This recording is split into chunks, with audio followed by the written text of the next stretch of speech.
बंधन arrange bride of CEO part 17। Bus stop की झिलमिलाती light के नीचे कशिश दर्द से तड़प रही थी।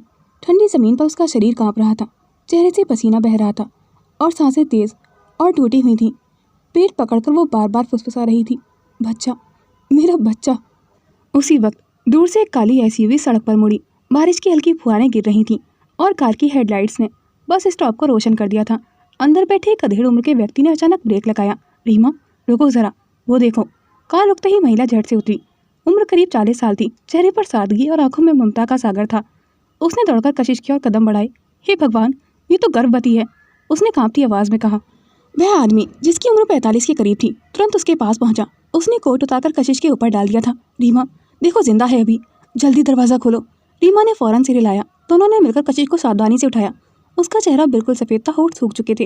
वो हल्की सी आवाज़ में करा उठी थी, प्लीज़ मेरे बच्चे को बचा लीजिए। आदमी ने उसे अपनी बाहों में संभालते हुए कहा, कुछ नहीं होगा बेटा, तुम हिम्मत रखो। उसने पीछे देखा। ड्राइवर सीट पर बैठी रीमा फ़ोन पर थी। हाँ, डॉक्टर मेहता से कहिए हम रास्ते में हैं। हाँ, इमरजेंसी केस है, प्रेगनेंसी में ब्लीडिंग हो रही है। ऐसी वो जोर से स्टार्ट हुई, सड़क पर दौड़ पड़ी थी।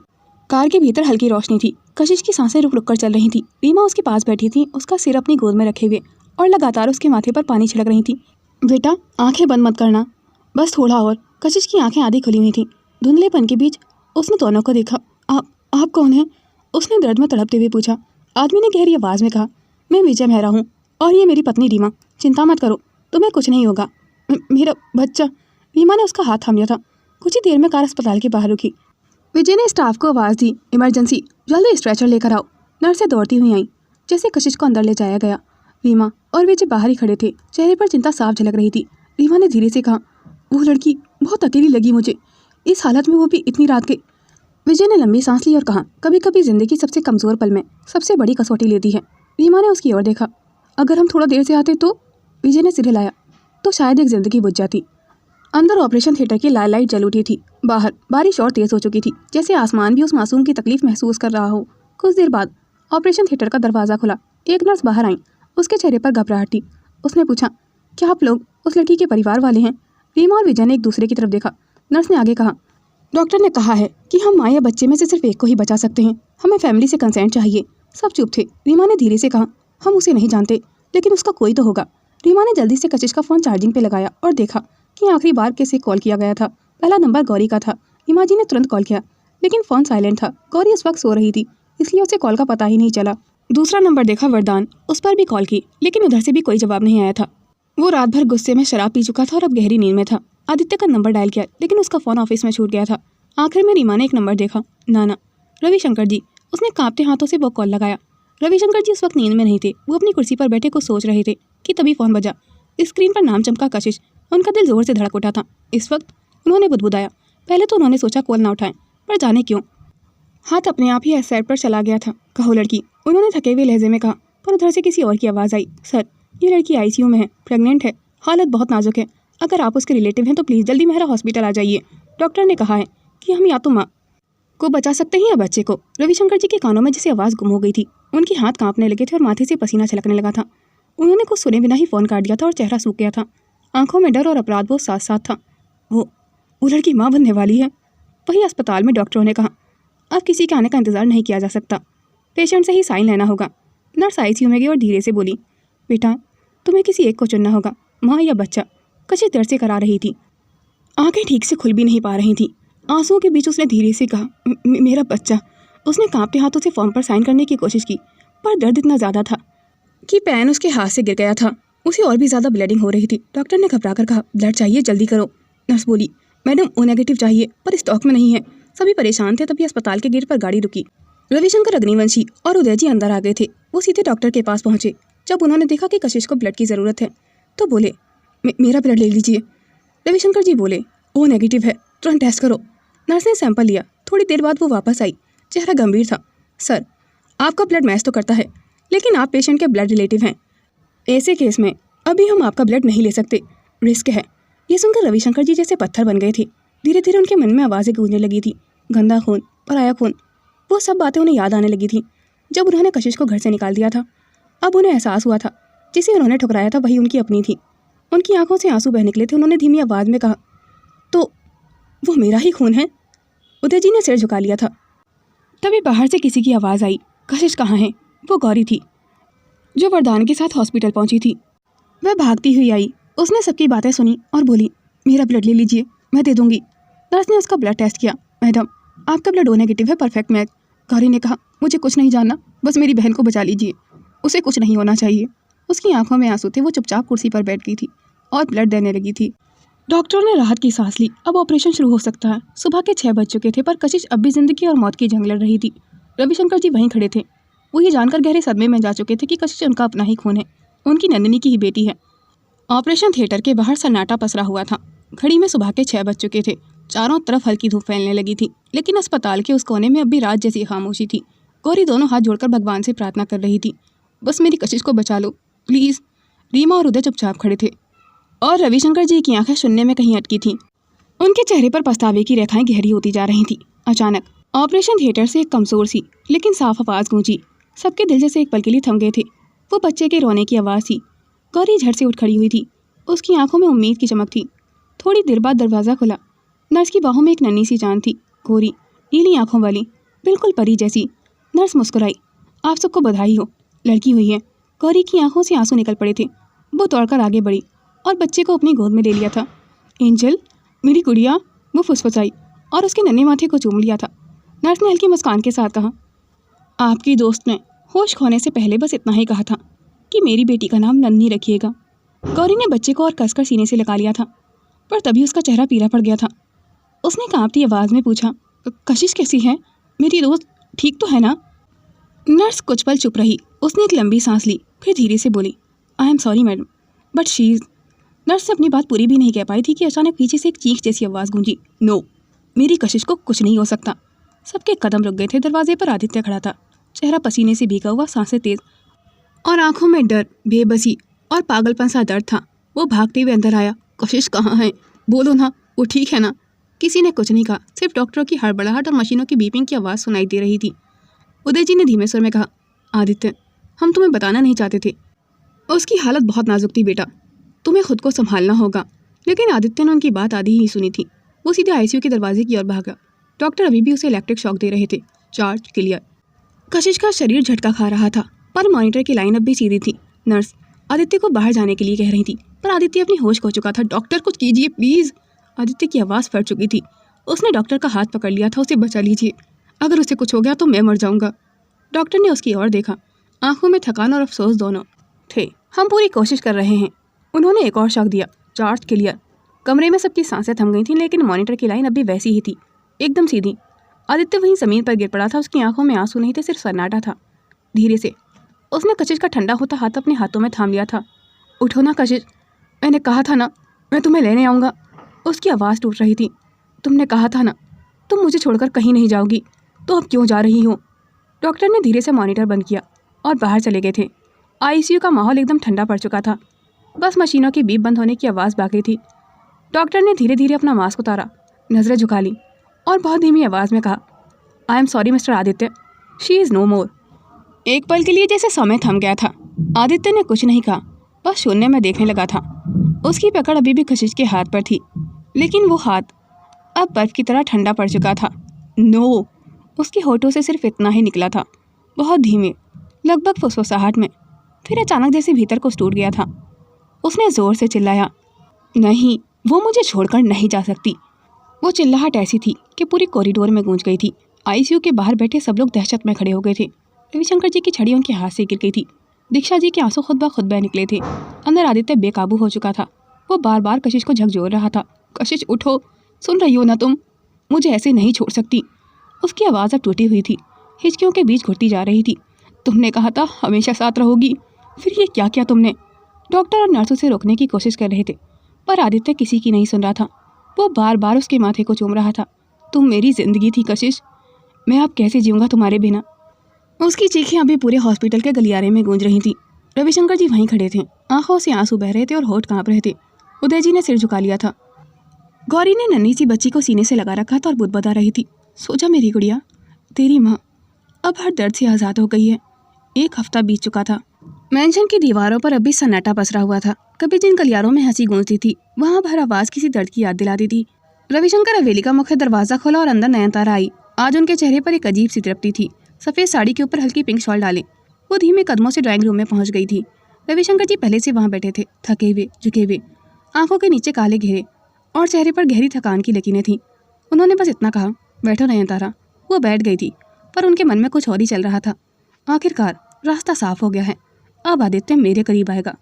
कशिश के रहते तो ये मुमकिन नहीं था। उनकी नज़र कमरे के कोने में रखे उस फोटो फ्रेम पर गई, जहाँ आदित्य और कशिश मुस्कुरा रहे थे और बीच में अब अगरबत्ती की राख जमा थी। कमरा सन्नाटे में डूबा हुआ था। दीवार पर लगी घड़ी की टिक टिक तक जैसे डर के साये में थम सी गई थी। नयनतारा ने धीमी आवाज़ में कहा, बहुत अफसोस हुआ दादाजी। कशिश। पर जैसे ही वो नाम उसकी ज़ुबान पर आया, उनकी आवाज़ बीच में ही रुक गई थी। उनकी नज़र सामने के सोफे पर पड़ी और वहाँ कशिश बैठी हुई थी। वो वही हल्की पीच रंग की साड़ी में थी जिसमें उसे आखिरी बार देखा गया था। चेहरा फीका, पर आंखें जैसे जलती हुई राख में दबी चिंगारी हों। नयनतारा की सांसें अटक गई थीं। ये कैसे मुमकिन है? वो डर के मारे खड़ी हो गई थी। कुर्सी पीछे गिर पड़ी थी। दादाजी। उनकी आवाज़ कांप रही थी। कशिश। वो डरकर पीछे खिसकने लगी थी। पर हवेली के हॉल में बैठे सभी लोग, रविशंकर जी, आहना और स्टाफ, बस शांत बैठे हुए थे, जैसे उन्हें नयनतारा की ये हालत नजर ही नहीं आ रही थी। कोई कुछ नहीं बोला, बस सबकी निगाहें नयनतारा पर थीं। कशिश धीरे धीरे उठी। हर कदम के साथ उसकी पायल की आवाज़ उस सन्नाटे को और गहरा कर रही थी। नयनतारा पीछे हटने लगी थी। पास मत आना, तुम तो मर चुकी हो। कशिश उसके सामने आकर रुकी, फिर धीरे से उसका गाल पकड़ लिया था। ठंडी उंगलियों का स्पर्श नयनतारा के रोंगटे खड़े कर गया था। कशिश की आवाज़ धीमी थी, पर हर शब्द में सिरन थी। हाँ, मर चुकी हूँ मैं, पर सिर्फ तुम्हारी वजह से। तुमने मुझे मरवाया था ना नयनतारा। नयनतारा का गला सूख गया था। नहीं, मैंने तो। कशिश का चेहरा उसके बेहद करीब था। तुम्हारे किए की सज़ा तो मिलनी चाहिए ना नयनतारा। तभी पीछे से घबराई हुई आवाज़ आई, क्या हुआ तारा दी? आहना दरवाजे पर खड़ी थी। नयनतारा जैसे किसी नींद से जागी हो। उन्होंने कांपते हाथों से पीछे देखा, फिर सामने, पर वहाँ अब कोई नहीं था। कशिश गायब थी। सिर्फ फर्श पर जली हुई अगरबत्ती की राख हल्के धुएं के साथ उड़ रही थी और नयनतारा की आंखों में अब भी वही डर था, जैसे किसी ने उसकी रोता खिला दी हो। आदित्य कमरे से बाहर नहीं निकला था 1 हफ्ते से। उसने खाना तक नहीं खाया था, यहाँ तक कि उसने अपनी बेटी का चेहरा भी नहीं देखा था अभी तक। ऊपर कमरे में दीवार से टिके बैठा आदित्य बस शून्य में ही देख रहा था। कमरा बिखरा हुआ था। टेबल पर ठंडी पड़ी कॉफ़ी, फर्श पर गिरी दवाइयाँ और दीवारों पर लगी कशिश की तस्वीर, जिसे देखकर अब उसकी सांसें भारी पड़ जाती थीं। नीचे से अचानक आहना की घबराई हुई आवाज़ आई, भैया, तारा दीदी आई है। बस इतना सुना था कि आदित्य के अंदर जैसे किसी ने माचिस जला दी हो। वे बिना कुछ कहे उठा। उसकी आंखों में नींद नहीं, आग थी। सीढ़ियाँ उतरते वक्त हर कदम भारी था, मगर नजरें सिर्फ एक चेहरे पर जमी थी, नयनतारा। वो ड्राइंग रूम के बीच खड़ी हुई थी, अभी भी कांपती हुई, जैसे अभी अभी किसी डरावने ख्वाब से बाहर निकली हो। पर इससे पहले कि वो कुछ कहती, आदित्य ने कदम बढ़ाए और एक झटके में उसका गला पकड़ लिया था। आदित्य! नयनतारा की आवाज़ फंस गई थी और सांसें रुक गई थीं। आदित्य की आंखें लाल थीं, नसें तन चुकी थीं। अब बोलो, कितनी झूठी बातें करोगी? और तुम्हारी हिम्मत कैसे हुई यहाँ आने की? तुम्हारी वजह से, सिर्फ तुम्हारी वजह से मेरी कशिश चली गई है। नयनतारा ने हाथ से उसका कलाई पकड़ने की कोशिश की। तुम पागल हो गई हो आदित्य, छोड़ो मुझे। पागल?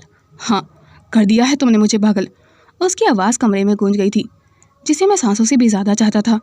उसे तुमने मुझसे छीन लिया। तुमने वो झूठा वीडियो दिखाया दादाजी को, और अब कह रही हो कि मैं पागल हूँ। नयनतारा ने किसी तरह खुद को छुड़ाने की कोशिश की। मैंने कुछ नहीं किया, वो तुम्हारे अपने फैसले थे। मैंने सिर्फ वीडियो दिखाया था, ये नहीं कहा था कि उस पर यकीन करके तुम और तुम्हारे प्यारे दादाजी कशिश को घर से निकाल दें। अपनी गलतियों का बोझ मुझ पर मत डालो। तुम लोगों की वजह से वो गई है, मेरी नहीं। झूठ! आदित्य जोर से चिल्लाया। हर बार तुमने जहर बोया हमारे बीच, हर बार तुमने उसे अकेला किया, और आज वो नहीं है क्योंकि तुमने चाहा था कि वो ना रहे। नयनतारा की सांसें तेज हो चुकी थी, चेहरा लाल पड़ने लगा। तब वो हाँफते हुए बोली, आदित्य, मैं सच कह रही हूँ, मैंने किसी को नहीं मारा। पर आदित्य की पकड़ और कस गई थी। नयनतारा की आंखों से आंसू निकल पड़े थे। वो कांपती हुई बोली, हाँ थी, चाहती थी कि वो मर जाए, लेकिन आदित्य की पकड़ नयनतारा के गले पर कसती जा रही थी। उसकी आंखें गुस्से से लाल थीं, जैसे अंदर सालों का दर्द फूट पड़ा हो। बोलो ना। नयनतारा की आंखों में आंसू आ गए थे। वो कांपती आवाज़ में बोली, मैंने कुछ नहीं किया, सच में। लेकिन अचानक कमरा ठंडा पड़ गया था। एक झोंका आया और पर्दे अपने आप हिलने लगे थे। फर्श पर रखी अगरबत्ती की राख हवा में उड़ गई थी और वहीं सोफे के पास धुएं में एक आकृति बनने लगी थी। धीरे धीरे वो चेहरा साफ हुआ। कशिश, वो वहीं थी, पीच रंग की साड़ी में हल्का झुका चेहरा और आंखें, वो आंखें जो सीधी नयनतारा की रूह में उतर गई थीं। नयनतारा की मुंह से आवाज़ तक नहीं निकली थी। वो डर के मारे पीछे हट गई थी। उसके कदम लड़खड़ाने लगे थे। नहीं, ये मुमकिन नहीं है। तुम? कशिश बस उसे चुपचाप देख रही थी। उसकी मौजूदगी में ठंडक थी, सन्नाटा था, पर एक अनकही सजा भी। कशिश की धीमी आवाज़ कमरे में गूंजी, बताओ ना नयनतारा, मेरा गुनाहगार कौन है? नयनतारा ने अपने कानों पर हाथ रख लिए थे, चेहरा नीचे झुका लिया था। नहीं नहीं, मैं अकेली नहीं थी। वो फूट फूट कर रोने लगी थी। रोहित ने मुझे सबूत दिए थे। मैं बस आदित्य को पाना चाहती थी। मुझे नहीं पता था क्या सच है और क्या झूठ। मुझे नहीं पता था कि तुम मर जाओगी। उसकी आवाज़ कांप रही थी। जितनी मैं तुम्हारी गुनाहगार हूँ, उतना ही ये लोग भी तो हैं। तुम्हारा पति, तुम्हारे नाना जी, उन्हें मुझ पर भरोसा नहीं करना चाहिए था।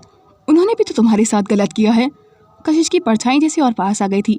नयनतारा पीछे हटने लगी थी, आंखों से आंसू बह रहे थे। मैंने बस एक बार तुम्हें नुकसान पहुंचाने की कोशिश की थी। वो रोती हुई बोली, जब तुम्हारी लीवर सर्जरी होनी थी, मैंने डॉक्टर अरब का साथ दिया था। मुझे लगा था तुम हमेशा के लिए आदित्य से दूर हो जाओगी, पर आदित्य का चेहरे पर सदमा था। उसे नहीं पता था कि नयनतारा ने उसके खिलाफ इतनी खतरनाक साजिशें भी की हैं। कमरे में किसी की भी हिम्मत नहीं हो रही थी कुछ कहने की। नयनतारा घुटनों के बल गिर पड़ी थी।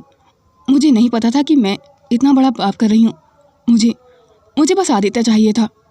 तभी बाहर से पुलिस की सायरन की आवाज़ आई। आहना दरवाजे पर दौड़ी। भैया, पुलिस आ गई थी। आदित्य पीछे हट गया तो पुलिस वाले और एक महिला ऑफिसर कमरे में दाखिल हुए। नयनतारा जी, हमें आपसे पूछताछ करनी है, एक ऑफिसर ने सख्त आवाज़ में कहा।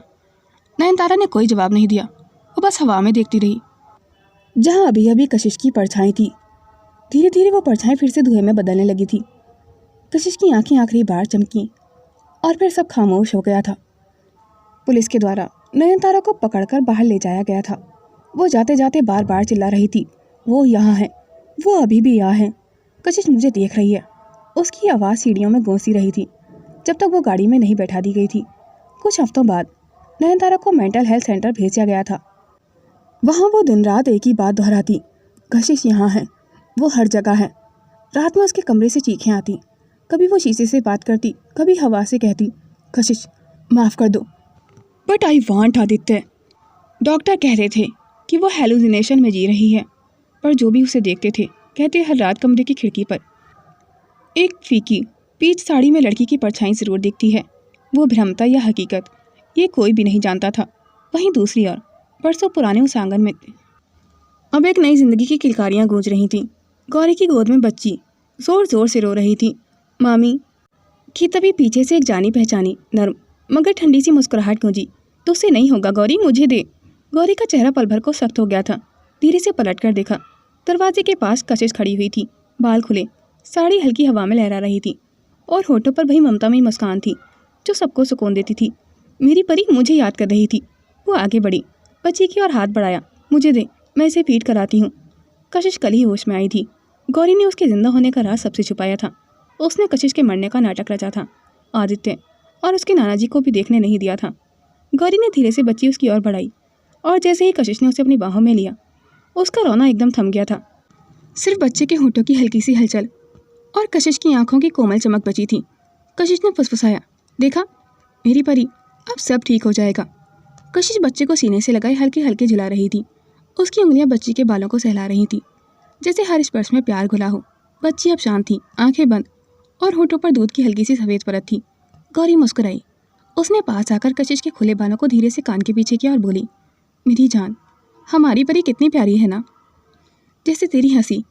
कशिश ने पलट कर देखा और मुस्कुराई, आंखों में हल्की नमी थी। वो बोली, इसमें तो मेरी पूरी दुनिया बसती है। कमरे में कुछ पल के लिए सुकून छा गया था। बाहर बारिश की हल्की बूंदें खिड़की पर पड़ रही थी और कशिश की गोद में वो नन्ही बच्ची बुरी मासूमियत से सिमटी हुई थी।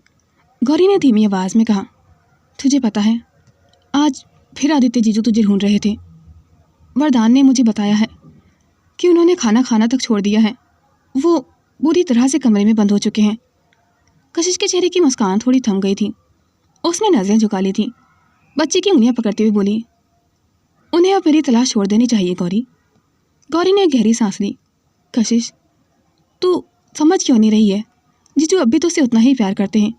हर दिन हवेली में तेरा नाम लेते हैं, तेरी तस्वीर से बातें करते हैं। और आज नानी जी की भी तबीयत बहुत ख़राब है। कशिश के होठ कांपे, आंखों में पुरानी यादें तैर गई थी। हवेली, वो आंगन, नाना जी की आवाज़, आदित्य की वो बेचैन नजरें, सब कुछ मानो फिर से सामने आ गया था। गौरी ने उसकी तरफ देखा, धीरे से बच्ची के सिर पर हाथ रखा और बोली, क्या तू सिर्फ एक बार उन्हें माफ़ नहीं कर सकती? देख, तेरे कहने पर ही मैंने किसी को नहीं बताया था कि तू जिंदा है, पर कितने दिन ऐसे भागेगी कशिश, कितने दिन? कशिश चुप रही। उसकी आंखों में आंसू चमकने लगे थे, पर उसने झट से पलकें झुका ली थी। उसने बच्चे को थोड़ा कसकर सीने से लगाया, जैसे डर रही हो कि कहीं ये सुकून भी उससे छिन ना जाए। माफ़ी? उसने फुसफुसाकर कहा। कभी कभी कुछ जख्म इतने गहरे होते हैं गौरी कि माफ़ करना मतलब फिर से उसी दर्द में उतरना होता है। अब नाना जी ये जानकर दुखी हो रहे हैं कि उन्होंने अपनी नंदिनी की बेटी को दुख पहुंचाया, लेकिन जब उन्होंने मुझे घर से निकाला था तब भी मैं क्या इंसान नहीं थी? क्या मैं किसी और की बेटी नहीं थी? कशिश की आवाज़ धीमी थी, लेकिन उसके हर शब्द में दर्द छिपा हुआ था। वो आगे बोली, जब उन्होंने मुझे घर से निकाला था ना गौरी, तभी मैं इंसान ही थी। उनकी अपनी नंदिनी की बेटी, जिसे उन्होंने एक झूठ पर यकीन करके कलंक कह दिया था।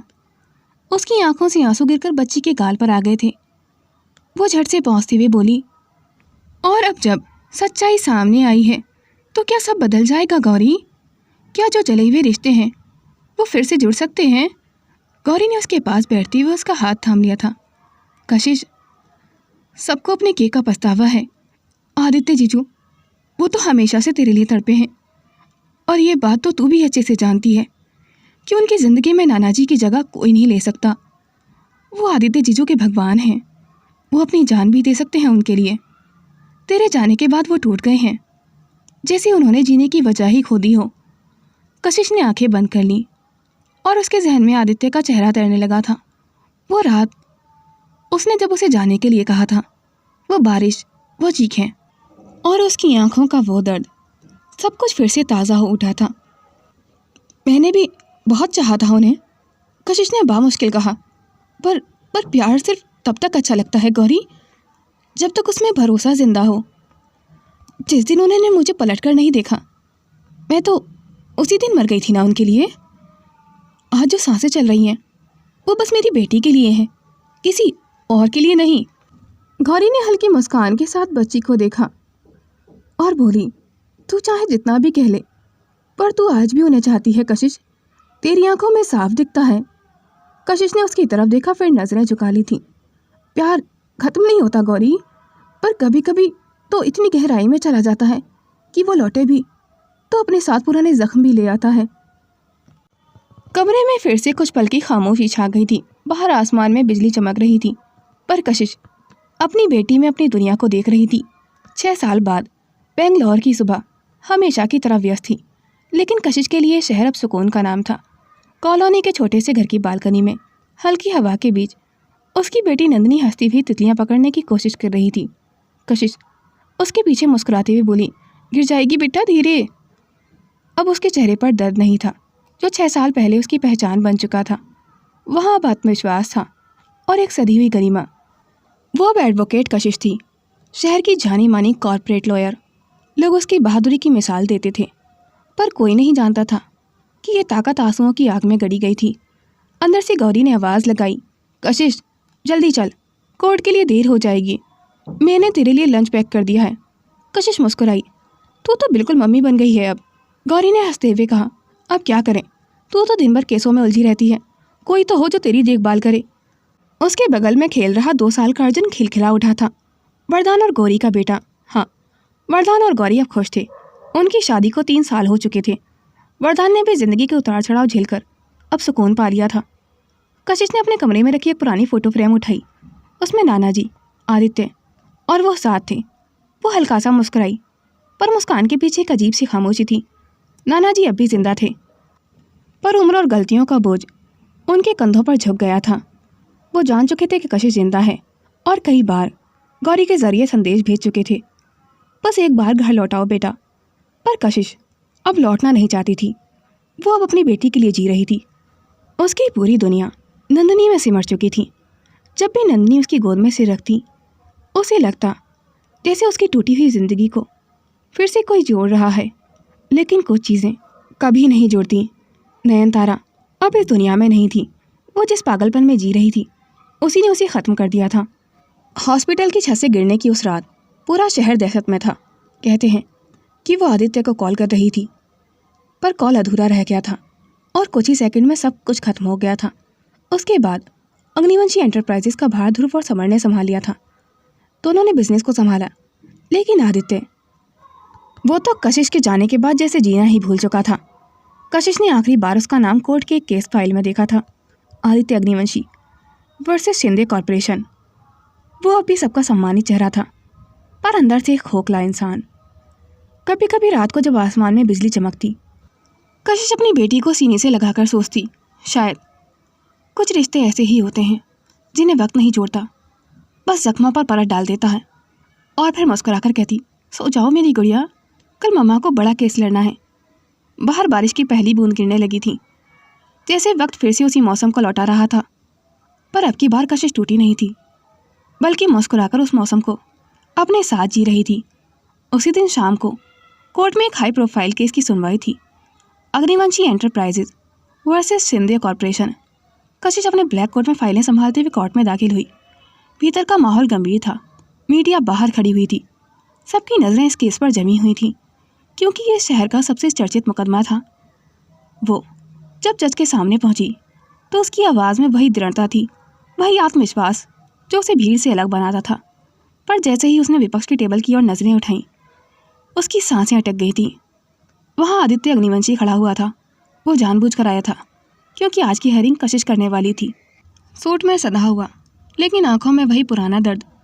6 सालों ने उसके बालों में हल्की सफ़ेदी ला दी थी, पर उसकी निगाहें अब भी वैसी ही थीं, गहरी, सच्ची और सवालों से भरी हुई। एक पल के लिए जैसे वक्त थम गया था। कशिश के हाथ में पकड़ी फाइलें कांपने लगी थीं। उसने खुद को संभाला, चेहरा सख्त किया और सीट पर बैठ गई थी। जज के आने के बाद कार्यवाही शुरू हुई और पूरे 1 घंटे तक दोनों ने एक दूसरे की ओर देखा भी नहीं था। वो सिर्फ केस बोल रही थी और वो बस उसे चुपचाप सुन रहा था। पर भीतर कहीं ना कहीं दोनों के भीतर सालों की चुप्पी फूट रही थी। सुनवाई खत्म होते ही आदित्य धीरे से आगे आया। मिस कशिश, आवाज़ में वही गहराई थी जो कभी उसकी धड़कन से जुड़ी हुई थी। कशिश का दिल धक से रह गया था, पर उसने तुरंत खुद को संभाला। मिस्टर अग्निवंशी, प्रोफेशनल जगह पर पुराने रिश्तों की बातें नहीं होती। आप इतनी बड़ी कंपनी के सीईओ थे, आपको ये बात तो अच्छे से पता होगी ना। आदित्य हल्का सा मुस्कुराया। रिश्ते वहीं रह जाते हैं कशिश, वक्त सिर्फ चेहरे बदल देता है। उसकी आंखों में नमी थी, पर उनमें पछतावा भी था। 6 साल से मैं खुद से पूछता रहा, क्यों नहीं रोका मैंने तुम्हें उस रात। कशिश की आंखें भर आई थी, पर उसने चेहरा फेर लिया था। अब इन बातों का कोई मतलब नहीं है आदित्य। मतलब? वो थोड़ा आगे आया, आवाज़ भारी थी। मतलब तब खत्म होता है जब एहसास मर जाते हैं। पर मैं आज भी वहीं खड़ा हूँ जहाँ तुम मुझे छोड़कर गई थी। कशिश ने गहरी सांस ली और कहा, correct your statement mister Agnivanshi. मैं आपको छोड़कर नहीं गई थी, आपने मुझे खुद से दूर जाने पर मजबूर किया था। और आप गुजरी हुई बातों को अब तक याद रखे हुए हैं, शायद इसलिए तुम्हें अभी सुकून नहीं मिला है। वो जाने लगी थी, पर आदित्य की बातों ने उसके कदम रोक दिए थे। मैंने तुम्हें खोकर सब पा लिया कशिश, पैसा, नाम, बिजनेस, पर खुद को खो चुका हूँ। कुछ पल दोनों चुप खड़े रहे थे। बारिश फिर से शुरू हो गई थी, बिल्कुल उसी तरह जैसे 6 साल पहले उस रात हुई थी। कशिश ने धीरे से कहा, कभी कभी ज़िंदगी हमें वहीं वापस ले आती है जहाँ से हमने भागना शुरू किया था। और अगर वहाँ अभी वही इंसान खड़ा हो, आदित्य ने सवाल किया, तो आप क्या करेंगी मिस कशिश। वो पल एक अनकहे सवाल और एक अधूरे जवाब के बीच में अटका रह गया था। कशिश ने नज़रें झुका ली थी। अब मैं वो कशिश नहीं रही आदित्य, अब सिर्फ मैं नंदिनी की माँ हूँ। आदित्य ठिठक गया था। नंदिनी? उसकी आंखों में जैसे उम्मीद की चिंगारी कौंधी थी। कशिश ने बिना कुछ कहे अपना बैग उठाया और बाहर चली गई थी, पर उसके हर कदम के पीछे आदित्य की निगाहें जमी रही थीं। बारिश अब तेज़ हो चुकी थी। कोर्ट के बाहर मीडिया की भीड़ बिखर चुकी थी, बस कुछ गाड़ियाँ खड़ी थीं और सड़क पर अंधेरा छा गया था। कशिश अपने बैग को संभालते हुए सीढ़ियाँ उतर रही थी। चेहरे पर तनाव था, आंखों में उलझन थी। वह भी अपनी कार की ओर बढ़ ही रही थी कि अचानक धाएं एक गोली की आवाज़ गूंजी। लोग चीख उठे थे। कशिश के पांव रुक गए थे। उसने मुड़कर देखा, 2 मोटरसाइकिल सवार उसकी तरफ फायरिंग कर रहे थे। सब कुछ पलों में हुआ। वो कुछ समझ पाती उससे पहले एक साया उसकी तरफ दौड़ा और उसे ज़ोर से धक्का दे दिया था। कशिश! वो ज़मीन पर गिरी और सामने देखा, आदित्य उसके सामने था। गोली की आवाज़ फिर गूंजी, इस बार 1 नहीं 2 3 और सब उसके सीने में धंसती चली गई थी। कशिश चीख पड़ी थी, आदित्य। वो उसके पास घुटनों के बल बैठी, उसके सिर को अपनी गोद में लिया। बारिश, खून और आंसू एक साथ बह रहे थे। आदित्य, क्यों किया तुमने ये? क्यों? उसकी आवाज़ कांप रही थी। आदित्य की सांसें टूटी हुई थीं, पर होठों पर हल्की मुस्कान थी। क्योंकि मैं फिर तुम्हें खोने का दर्द नहीं झेल सकता कशिश। उसने कांपते हाथ से उसके गाल छुए। मेरी कशिश, मेरी जान। और उसकी आंखें धीरे धीरे बंद हो गई थीं। कशिश की चीख पूरे कोर्ट के गेट पर गूंज उठी थी, आदित्य। बारिश ने उस आवाज़ को अपने आंचल में समेट लिया था। चारों ओर लोग दौड़ पड़े थे, पुलिस, एम्बुलेंस। पर उसके लिए वक्त जैसे थम चुका था। कुछ महीनों बाद समंदर किनारे एक छोटा सा सफ़ेद बंगला। खिड़कियों से आती हल्की सी हवा में समंदर की खुशबू थी। टेबल पर कॉफ़ी के 2 कप और फूलों का गुलदस्ता रखा हुआ था। कशिश अब डस की रोज़ साड़ी में थी। आंखों में शांति थी और पास खेल रही थी छोटी सी नंदिनी, जिसकी हंसी पूरे घर को रोशन कर रही थी। और आदित्य सामने बैठा कॉफ़ी पी रहा था। कशिश मुस्कुराती हुई बोली, सुनिए, आप तो बुजुर्ग हो गए हैं। आदित्य ने कप नीचे किया और नकली गुस्से से कहा, क्या कहा तुमने? बुजुर्ग? कशिश हंस पड़ी थी। हाँ, देखो ना, बालों में सफ़ेदी, हाथ में चश्मा, और ये कॉफ़ी तो अब शुगर फ्री वाली। बिल्कुल सीनियर सिटीज़न वाइफ देते हैं आप मुझे। आदित्य मुस्कुराया, कप एक तरफ रखा और उसकी तरफ झुकते हुए बोला, सीनियर सिटीज़न ही सही, पर अब भी इतना दम है कि तुम्हें गोद में उठा लूँ। कशिश ज़ोर से हंसी। पहले कोशिश तो करो, कहीं कमर जवाब ना दे दे आपकी, और पता चला मुझे आपको बाम लगाना पड़ रहा है और आप कहें, कशिश थोड़ा नीचे देखो, यहाँ भी दर्द है। दोनों की हंसी कमरे में गूंज उठी थी। तभी छोटी नंदिनी दौड़ती हुई आई, मामा, डैडी, आप फिर झगड़ रहे हो क्या? आदित्य ने उसे गोद में उठा लिया था। नहीं बेटा, हम तो बस बात कर रहे थे, कशिश ने प्यार से कहा, बिल्कुल वैसे ही जैसे पहले करते थे। कशिश के चेहरे पर सुकून था, वो सुकून जो उसे आदित्य ने दिया था। पर उसने कभी अग्निवंशी मेंशन की तरफ पलटकर भी नहीं देखा था, और ना ही वहाँ के लोगों को माफ़ किया था। उसी वक्त हवा का झोंका आया, पर्दे के बीच से हल्की सी खुशबू फैली, और आदित्य ने नंदिनी को खेलने के लिए भेजकर कशिश के बटरफ्लाई टैटू पर अपने होंठ रख दिए थे। उसने मुड़कर देखा, आदित्य वहीं था, वैसे ही मुस्कुराते हुए, और उसे अपनी बाहों में थाम लिया था। कशिश की आंखों से आंसू बह निकले थे, पर उसके होठों पर एक हल्की मुस्कान थी। वो धीरे से फुसफुसाई, अब हमारी कहानी पूरी हो गई है आदित्य। नंदिनी बालों में दिल के निशान बना रही थी। ए लव के forever, the end. Some stories never ended, they live in every heart beat that once love truly. दोस्तों, मैंने आपके साथ एक पोल शेयर किया था, उसमें आप लोगों के सबसे ज़्यादा vote professor student love story के लिए थे, तो वही स्टोरी मैं कंटिन्यू करूँगी। और आपको बंधन स्टोरी कैसी लगी, कमेंट सेक्शन में अपनी राय ज़रूर शेयर कीजिएगा। आपका एक प्यारा सा कमेंट मुझे लिखने के लिए बहुत ज़्यादा मोटिवेट करता है, तो प्लीज़ कमेंट करें, लाइक करें और स्टोरी को हाइप करें। Thanks for watching. Do like, comment and share this video and subscribe my YouTube channel for more interesting videos.